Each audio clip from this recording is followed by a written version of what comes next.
ನಿಮ್ಮ ವಾಹಿನಿ, ಇದ್ದಿದ್ದು ಇದ್ದ ಹಾಗೆ. ಬೆಂಗಳೂರಿನ ನಾಗಸಂದ್ರದ ಕಿರಣ್ ಕುಮಾರ್ ಚುಂಚನಹಳ್ಳಿ ಗ್ರಾಮ ಪಂಚಾಯಿತಿ ವ್ಯಾಪ್ತಿಗೆ ಸಂಬಂಧಪಟ್ಟಂತೆ 14ನೇ ಹಣಕಾಸು ಮತ್ತು ನಡೆದಿರುವ ಕಾಮಗಾರಿಗಳ ಬಗ್ಗೆ ಮಾಹಿತಿ ಕೋರಿದ್ದರು. ಈ ಸಂಬಂಧ ಮೇಲ್ಮನವಿಯನ್ನ ಸಲ್ಲಿಸಿ ಮಾಹಿತಿಗಾಗಿ ಕೋರಿಕೊಂಡಿದ್ದರು. ಆದರೂ ಕೂಡ ಮಾಹಿತಿದಾರನಿಗೆ ಮಾಹಿತಿ ಒದಗಿಸದ ಹಿನ್ನೆಲೆಯಲ್ಲಿ ಕರ್ನಾಟಕ ಮಾಹಿತಿ ಹಕ್ಕು ಆಯೋಗ ಪ್ರಾಧಿಕಾರಕ್ಕೆ ಅರ್ಜಿ ಸಲ್ಲಿಸಿದರು.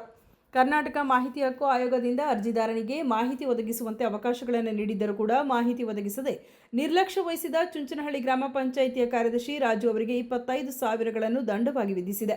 ಈ ಹಣವನ್ನು ಅವರ ಸಂಬಳದಿಂದ ಕಡಿತಗೊಳಿಸಬೇಕೆಂದು ನಾಗಮಂಗಲ ತಾಲೂಕು ಪಂಚಾಯಿತಿ ಕಾರ್ಯನಿರ್ವಹಣಾ ಅಧಿಕಾರಿಗಳು ಮತ್ತು ಮಂಡ್ಯ ಜಿಲ್ಲೆ ಮುಖ್ಯ ಕಾರ್ಯನಿರ್ವಹಣಾ ಅಧಿಕಾರಿಗಳಿಗೆ ನಾಗರಿಕ ಸೇವಾ ನಿಯಮಗಳ ಪ್ರಕಾರ ಕ್ರಮ ವಹಿಸಿ ಶಿಸ್ತು ಕ್ರಮ ಜರುಗಿಸಬೇಕೆಂದು ಅಂತಿಮ ಎಚ್ಚರಿಕೆ ನೀಡಿ ಆದೇಶ ಹೊರಡಿಸಿರುವ ರಾಜ್ಯ ಮುಖ್ಯ ಮಾಹಿತಿ ಆಯುಕ್ತರಾದ ಎಚ್.ಸಿ. ಸತ್ಯನ್ ರವರು ಮಾಹಿತಿ ಒದಗಿಸಿದೆ. ಕಳ್ಳಾಟವಾಡುತ್ತಿದ್ದ ಪಂಚಾಯಿತಿ ಕಾರ್ಯದರ್ಶಿಗೆ ದಂಡ ವಿಧಿಸುವ ಮೂಲಕ ಎಚ್ಚರಿಕೆ ಸಂದೇಶವನ್ನು ರವಾನಿಸಿದ್ದಾರೆ.